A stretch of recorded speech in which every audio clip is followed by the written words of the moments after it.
Today, we've got an absolutely incredible true story for you.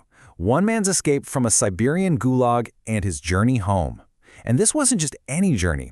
We're talking about a trek that would span thousands of kilometers and take nearly 10 years to complete. So let's kick things off with this one quote. It's pretty chilling, right? It just perfectly sets the stage for the desperate choice our hero had to make. A quick death out in the frozen wilderness, or a slow, grinding, but absolutely certain death inside the prison walls. Okay, so our story gets started right after World War II, in this absolutely brutal Siberian gulag for German soldiers. And that's where we meet our guy, Clemens Forell. He's been sentenced to 25 years of hard labor in a coal mine. And you have to understand, the isolation of this place was just staggering. We're talking 14,000 kilometers from, well, anything. It wasn't just a prison, you know. It was more like a frozen tomb where the environment itself was the real cage. Escape wasn't just tough. Everyone considered it a suicide mission. But, you know, what keeps a man going? For him, it was the thought of his wife and daughter. That hope drove him to make a run for it. He manages to hide in a coal train, but that taste of freedom, it doesn't last long. He's found pretty quickly and dragged right back. Now, the warden's punishment, this is where things get really dark. It was so cruel because it was all in the mind. He didn't even lay a hand on Clemens himself, no. Instead, he starves all of Clemens's fellow prisoners for 2 days and then just releases him to them, turning his own comrades against him in a savage beating. So after barely surviving that horrific beating, Clemens ends up in the prison hospital. And it's here, you know, when he's at his absolute lowest, that he finds this completely unexpected and crucial ally. Turns out, the prison doctor, who's also a German prisoner, reveals he's dying, cancer from the toxic air in the mine. He had his own escape planned, but he knew he wasn't going to make it. So what does he do? He gives everything, and I mean everything, to Clemens. Warm clothes, a weapon, and that final push he needed to try one more time. So that's it. Under the cover of darkness, Clemens is off. He escapes again, but this time he's on foot, heading into that vast, empty wilderness.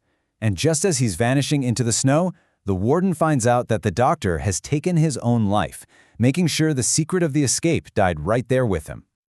Okay, this is where the sheer scale of this journey really hits you. This wasn't some quick dash across the border. No way. This was a marathon against death that lasted for years.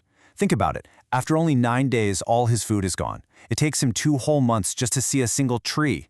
His entire life just becomes this relentless cycle. Find shelter, find food, and somehow keep walking. So for years, literally years, Clemens is just out there, wandering through the wilderness. And along the way, he comes face to face with the absolute best and the absolute worst that both nature and humanity have to offer. I mean, his journey was just this constant roller coaster. One minute, he's rescued by some gold prospectors, and the next, one of them turns on him, trying to kill him for his gold. Then, he's cornered by a pack of wolves, about to die, and out of nowhere, he's saved at the last second by local hunters who nurse him back to health. Every single encounter was this brutal lesson in who to trust and how to survive. But here's the thing. The warden's reach is long. A letter shows up threatening anyone who helps a German fugitive. So to keep these kind villagers safe, Clemens knows he has to leave. But this time is different. They give him a gift, a loyal dog, and for the first time in all these years, he's not totally alone anymore. So you see the pattern, right? His whole journey is this brutal tug of war. For every single person who showed him kindness, there was something else. The warden, human greed, the unforgiving wilderness itself, just waiting to push him right back to the edge of despair. So after all these years on the run, a real moment of hope finally arrives.